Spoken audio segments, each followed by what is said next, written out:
Бүгін қорқынышты оқиғалар немесе әңгімелер болады. Лайк басталды.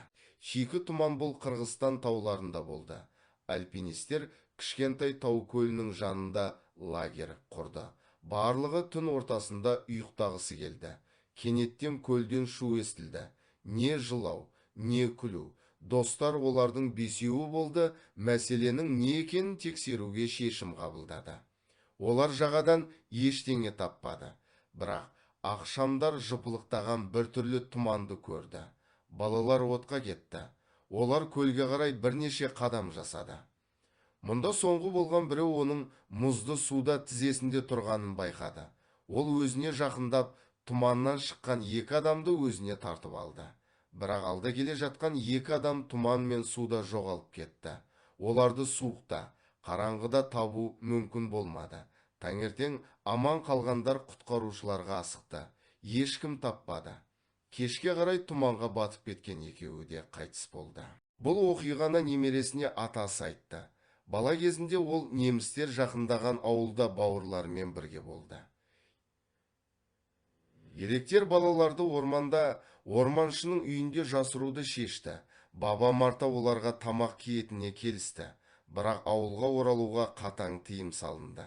Сондықтан балалар мамыр-маусым айларында өмір сүрді. Әр таң Марфа оставляла еду сарай. Алдымен ата-аналар жүгірді. Бірақ содан кейін тоқтады.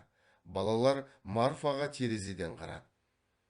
Бұрылып үнсіз қарап, оларға қайғылы қарап, үйді шомылдыру рәсімінен өткізді. Бір күні үйге келіп, дыва мужика және шақырдық балаларды білдіреді. Бұл партизандар болды. Олардан балалар өз ауылының бір ай бұрын өртенгенін білді. Баба Марфаны да өлтірді. Есікті ашпаңыз 12 жасар қыз әкесімен бірге тұрды. Олар керемет қарым-қатынаста болды. Бір күні әкесі жұмыста қалғысы келді. Және ол түнде қайтып келетінін айтты. Қыз оны күтіп ақыры төсекке кетті. Оған приснился оғаш ұйқы. Әкесі тұрды басқа тарапқа қызықты тас болса. Оған білмеймін. Ол әрең дегенде есікті ашпаңыз деген сөздерді естіді. Содан кейін қыз қоңыраудан оянды. Ол төсектен секіріп, есікке қарай жүгірді. Көзіне қарап, әкесінің бетін көрді. Қыз жиналатын ашу құлып ретінде вспомнила ұйқы. Әкенің бет әлпеті біртүрлі болды. Ол тоқтады. Тағы да қоңырау соғылды. Джин, маған жауап бер. Джин, біреу бар ма? Джин, де жауап бермейсің. Қыз жылады. Джин, сіз маған жауап бергенше есікті ашпаймын.